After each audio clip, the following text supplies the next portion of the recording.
Welcome to Dream, Declare, Deliver with your host, Chris Gorell. Join us each week as we explore how to live a life by design by applying the tools and techniques of emotional intelligence and personal transformation. Here's Chris. Hello and welcome back to Dream, Declare, Deliver. I'm Chris Gorell, your host and author of Typhoon Honey and Learning to Feel. I have the great pleasure today of being with one of my very best friends, Linda Manning, who is a transformational coach and healer, along with a lot of other things. I really appreciate her energy and her knowledge and background. We're just going to be talking a little bit about how emotions play into our health and into our healing, and things like that. So before we start, Linda, please introduce yourself if there's anything else that you would like to say. I'm just glad to be here, Chris. I am looking forward to our conversation. Chris and I see each other on Zoom quite often. But this is a real treat to have a longer period of time to talk. Right. And on one of my favorite topics. So let's just start in with that. How, in your opinion, how do you see the relationship between emotional intelligence, emotional awareness, and healing and health? What do you see the connections being? Oh, gosh, there's so many. I mean, one of the things is that when we suppress emotions, and that's really common, people, especially there's certain emotions people have judgments around for themselves. Maybe they want to be seen as nice. And since they want to be seen as nice, they suppress anger. Or maybe they're really angry a lot of the time and they actually want to suppress their soft side. Like, who knows? It's different for different people. But suppressed emotions actually impact our bodies. Well, it's sure. Like we stuff them down, and by stuffing them down, you may feel it. In fact, very often when I'm working with people and they start talking about something, I'll say, "Where in your body do you feel that?" Yeah. Yeah. And they have these aha moments because they're like, "I didn't realize it was in my stomach. Oh my God," or my lower back, or different places. So our health is, I believe, very directly impacted by either our ability to allow our emotions and allow them to flow freely, or when we suppress our emotions, it can have a negative impact. That's so interesting because I was just in a weekend retreat and we were doing a lot of body movement. The facilitator who was there was saying, when you move your body, you move your mind, and in doing some of these movements, there were a couple of times when people just, had this overwhelming, venting of emotions. They started crying or sobbing or, needed to yell or scream or something like that because something was coming up for them that they weren't really conscious of holding in their body until they started moving their body. And so I think you're so right that we do hold these things when we suppress them. We hold them, in our bodies. And so it's important for us to have access to what's there through our emotional awareness. Absolutely. And there's being aware, which is absolutely a critical step, even knowing what your feelings are. But there's also accepting. Yeah. Oh, that's so true. Because we can become aware, oh, I'm upset, but I don't want to be. Instead of, oh, I'm upset. What do I need? Yeah. Like what's it saying to me? Yes. Yeah. What's that upset talking about? Yeah. What's the message for me? Like sometimes it's really good to be upset because upset means there's the I am is saying, I'm not okay with this. Right. And that's can be really important. So it's not that we want to get rid of the upset, but we want to understand it. And that starts with accepting. Yeah, I call it embracing it. You're really, like holding it, that this is something that is me as part of my being talking to me. It's always funny to have this type of a conversation because it feels schizophrenic to say I and me in the same sentence, but that is the way it occurs. There's the beholder, the I that sees myself, and then there's the myself that I am experiencing, or the emotions that I'm experiencing. And so, it's kind of important for us to get in touch with who is the seer, who is that watcher, and that way I can observe and embrace and accept my feelings because it's in me, it's in myself, and I can look at it and ask it, what's it trying to tell me? What are these feelings, mean to me, and what's the meaning I'm taking that's causing them, because right. I also find that there's a lot of, we're not aware of often, but there's a thought behind every emotion, right before the emotion. And so getting to be familiar with embracing or accepting our emotions allows us then to look at, well, what was the thought? That's right. I've done a lot of like Byron Katie work, for example. I'm a big fan of her. Yeah. And that's all about investigating your thoughts, because your thoughts lead to your feelings. Mm-hmm. And so if you're having feelings that aren't working for you, you're distraught, you're anxious, you're whatever, it is so helpful to step back and say, well, wait, what am I thinking? And is that even true? Most of our thoughts actually aren't true. They just happen by rote. We're not even conscious. Mm-hmm. In fact, neuroscience, I don't know if you want to go down the neuroscience path, I just find it fascinating, has shown that when you think a thought over and over, the gap in your brain, the synaptic gap, gets smaller. So the more you think something, our brains are actually very plastic, very malleable. They're not steady state. And so if we think something over and over, and the synaptic gap, this little area that the electric impulses have to jump over, gets smaller, that means that you're even more likely to think that in the future. Exactly. Without even having to do anything. It's like blazing a trail down through the woods. You're going to follow those blazes every time. And it's easy to recognize some of these, they're the conversations that come up when, like you're explaining to your friend, oh, I did this and this and this. And then, you have to tell that story. You always have to tell that story. And that's one of those synaptic paths, that, we've told so many times that we can't not tell it. It's almost part of of our identity. And even though it may even be, non sequitur, not really relevant to the current conversation, we're at that juncture point where that normal left turn or right turn or whatever it is in the synaptic path fires off, and we find ourselves having to tell that. And sometimes it's just super simple. It can be just that automatic, like, I'm such an idiot, right? You make a wrong turn, you're like, oh, I'm such an idiot. And you might not even realize how often you say that to yourself. But every time you say that, you're sort of creating this pattern. So then that becomes your fallback. Ooh, yeah. Without you even realizing it. Yeah. I have a friend I need to remind of that truth, that, that those old self beat up patterns, that keep being repeated and repeated, then become the default mode. Exactly. And produce that constant cycle of self beat up and negative emotions and really being down on herself.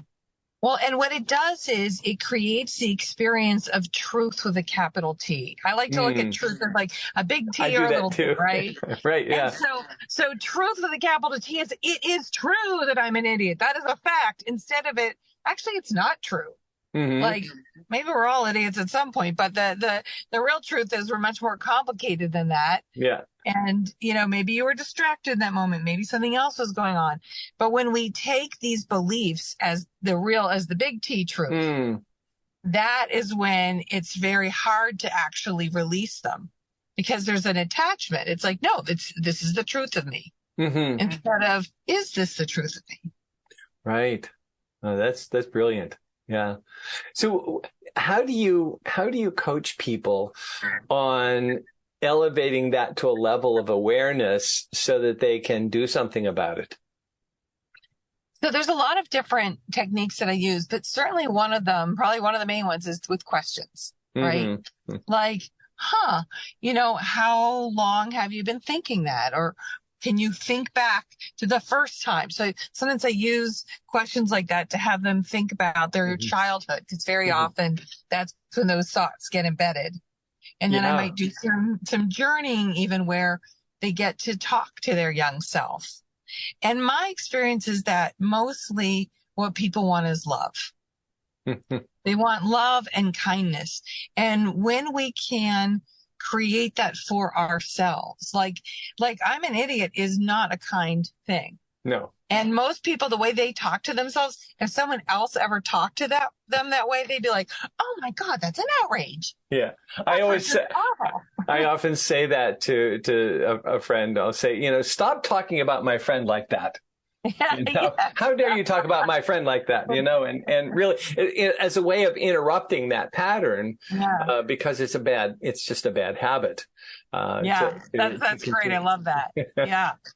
So that's it, and just even the awareness in that moment of like, oh, was I really being that mean to myself? And then we practice too, like, what does that part of you need? Does that part of you need a hug? Does that part of you need understanding? Like, what does it actually need? And then we try and give it that part of you that's being hard on yourself, like giving it those moments of love or kindness. And, I often find that is the mechanism that the person learned. It's kind of a maladaptive learning, but they've learned that when they say, "I'm such an idiot," or I'm a dope or anything, their friends chime in with, "Oh, no, you're not. You're a wonderful person." And so they get this reinforcement to say it again, because every time they say something self-deprecating like that, their friends come to their rescue and say nice things about them. And, we can do well by, taking that middle section out and just saying nice stuff to ourselves. I'm not an idiot. I'm actually a wonderful human being. Or sometimes it's the opposite, which is it's a preemptive strike. So I'm afraid that, in my family, they often called me an idiot. So I'd rather say it myself. Right. So it can go either way. Oh, yeah. Either as to get the opposite, or it can be, I'm going to prevent someone else saying it by saying it to myself first. Right. But either way, it leaves you feeling more empty and less, your real needs aren't being met. Right. Yeah. And so that speaks into what is the need that, what's going on there when we are able to embrace, or allow our emotions. We can now have a conversation with that self, with that part of us that's in the emotion, and say, so what is, like you said, what is it that you really need? What is it that I want? What am I trying to get here? In terms of I think, what our fundamental need is to be loved. And if we've learned these things from childhood, because as kids, we made up interpretations of stuff, especially if we were smart kids, like we were trying to figure out the world.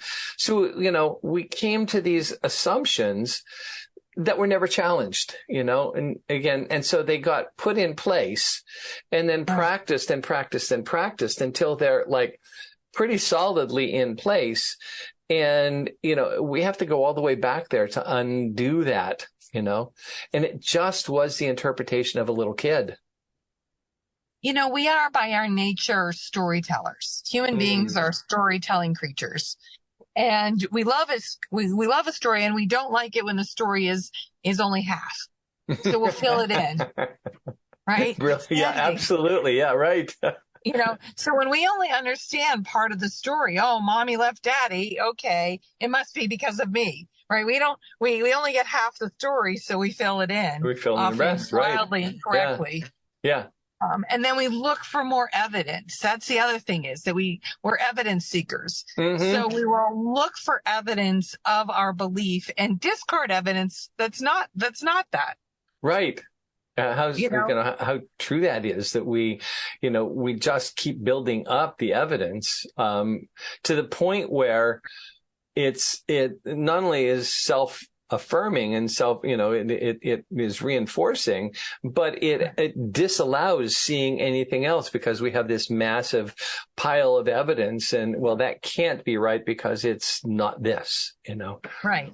Like my eldest child is really smart. There's no question about it. But whenever they are told that they're smart, their first thought is, oh, they're going to expect too much of me and I'll disappoint them. So they have this visceral reaction whenever they're told they're smart. It's very confusing as a parent, I can tell you, to know what to do half the time, because you're like, yeah, you can't tell them they're smart, even though they are. And then they look for that evidence of how they'll screw up. And of course, we all screw up sometimes, so that evidence is going to be there. Right. But then every time they do a good job, they ignore that evidence because it doesn't fit in with the paradigm of who they are. Yeah, so true. It's kind of like I remember when I was a kid, I was learning how to ride a bike, and me and my friends and I were on this hill, and the hill was kind of an easy slope, not bad, but down at the bottom of the hill it took a right turn, and at the corner there was an oak tree. So the other boys were saying, "Don't hit the oak tree, just steer away from the oak tree." Guess what? Bam. Bent the rim of the tire and everything, because I just, steering and trying not to steer into to the oak tree. My momentum, my energy, and everything was going straight at that tree. So it's sort of the same way when we have these self-beliefs, that, I'm not really a smart person, or I do stupid things all the time. I keep tripping over my own shoelaces and things like that. To tell people not to think of those actually reinforces it. It actually, don't think of an elephant right now. What you're saying now, it made me think of something else, which is, I very often ask people what they want. What's your vision, or what do you want? Mm-hmm. And I would say 95% of the time, people tell me what they don't want. Right. Isn't that true? Yes. And it's really fascinating because, like you said about hitting the tree, if you focus your vision, your intention, your energy on what you don't want, guess what? You're going to get it. You get that all the time. Yeah. Right? And so it's really interesting. It's actually really hard for a lot of people to name what they do want and to focus there. Mm-hmm. They're constantly distracted by, you might get distracted by what currently is that's not what you want. Mm-hmm. Like, so let's say I want to have a lot of money, but my bank account's not so big. So I'm putting all my energy focusing on how I don't have enough money. And guess what? My money doesn't grow. Right. So because it's hard. It's hard to focus on what we do want somehow. Yeah, if I can geek out for a second on psychology, there's a part of the primitive brain, the inner brain, which nicknamed the reptilian brain, but it's called the reticular activating system, and it's the thing that separates foreground from background, because there's so many zillions of things bombarding your brain. Your brain is processing everything that's going on in all of the body systems, your autonomic, nervous system, your breathing, your heart rate, all those kinds of things, plus all the stimuli from outside. It has to have some kind of switching device in there that says that's not important, this is important, that's not important. And it really evolutionarily came from survival. What's going to eat me and what's not going to eat me? What can I eat? And when we are saying these things, like I don't have money in my bank account, you're switching that RAS to focus on not having enough money. Right. But when we say I live in abundance and the world and the universe are abundant and they always have what I need, the RAS switches over there. So it's not a matter that our thoughts manifest something else. It's really a matter of everything's there all the time. And we just haven't seen it because we're focused on what we think is the reality.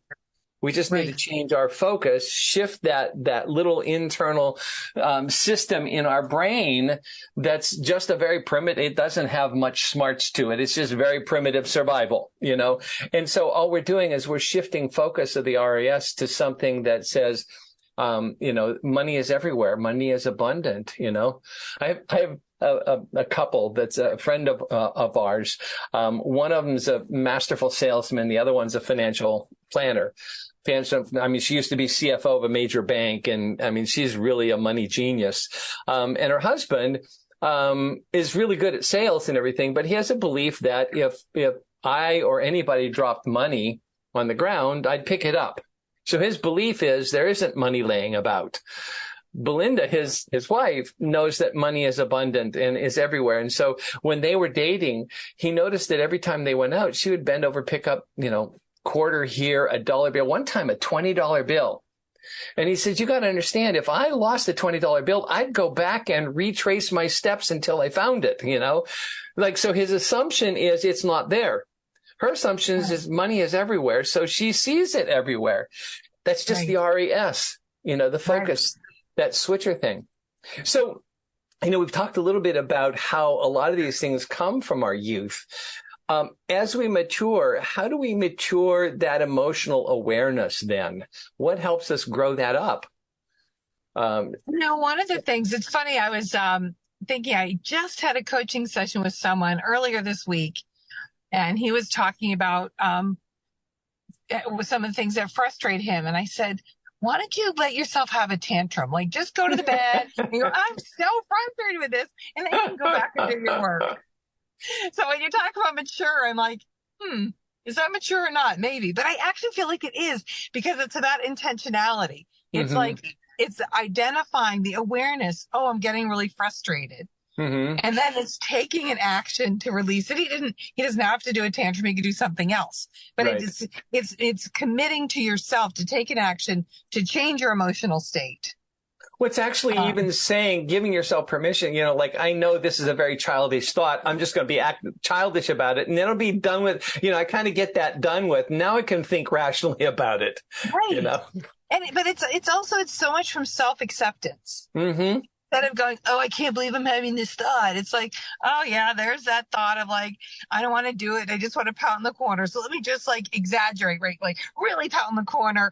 Let myself own it. And, okay, now I can go on. Right. So I think sometimes it's that self-acceptance of all aspects of our emotions. And some of the ones that are the hardest for people to accept are around shame. Yeah. And when someone feels ashamed of something, how do they act? And when we can accept the thing that we're ashamed of, I'm working with someone now who's he grew up extremely poor. And so he had this idea in his mind of how much money he would make, and he's making money. He's not extremely poor, but it's not where he wants it to be. And he has shame around that. And it's like that very shame is preventing him from having real conversations with his wife about it, of looking for new jobs, of freeing himself so that he can look for new possibilities. Right. Right. I think Brené Brown says that shame is perhaps the most violent thing that we can do to ourselves. It really classifies it as a violent thing, it's so painful.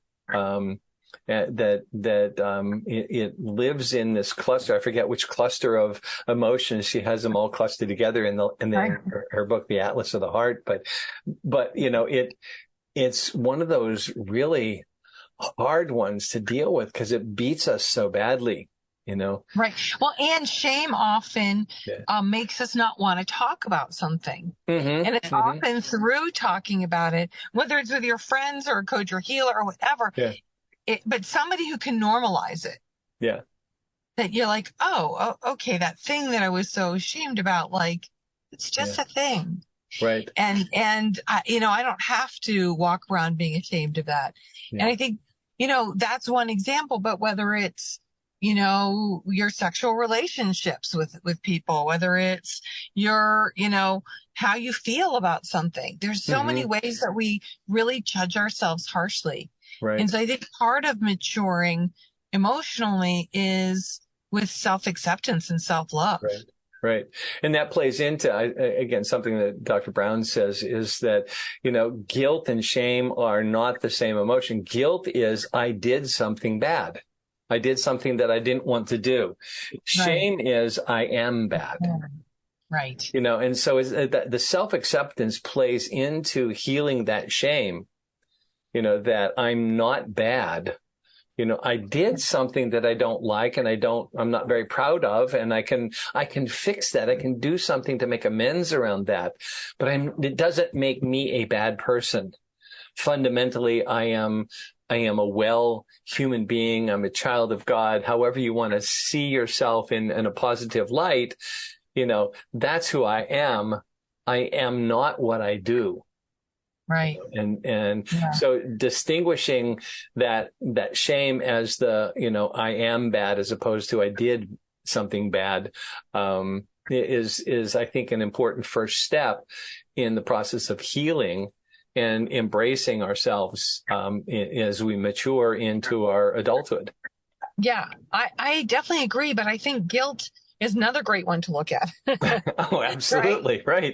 Because guilt could be I did something bad, or it could be I think I did something bad, right? They're not always the same. And right. so sometimes someone feels guilty. I mean, I work with moms a lot, and I'm a mom, and moms are like professionals at guilt, right? It's like Right. It's like part of the job description. And so, we think about like, oh, I should have paid more attention or less attention, or I shouldn't have, like the shoulds around motherhood are like very extensive. And they're often contradictory. So no matter where you go, there's a good chance you feel guilty. Right. And so, but instead when you can get to this place of like, I don't know. I don't know what the right thing is to do, and that's okay. Yeah. And I'm going to try something and see what happens, and like lighten up with the shoulds into experimentation, into let's see.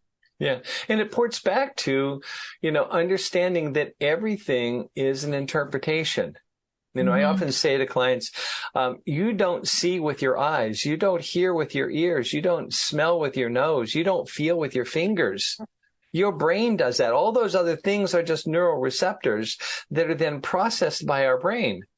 And our brain is, closed off to the outside. It just is, basing everything, all those assumptions based on what its experience, recorded experience is that it has in its, so kind of like data file, so the brain learns by association. This is like that. And when we encounter some new situation, the first thing we try to do is say what it's similar to in our experience. We may not say that out loud, but that's what's going on inside of our meaning-making system. So when we do something that we don't like, do something that's, we would call wrong or something like that, the interpretation comes not from some moral standard out there. It comes from our own self-evaluation. That's not what I want to do. And the thing that's important to remember, I tell people, the thing that is important to remember is you would not know of that as wrong unless you already knew what you believed in as right. So you can't judge yourself as bad if you don't know what right is, and therefore it must live inside you. It's already there.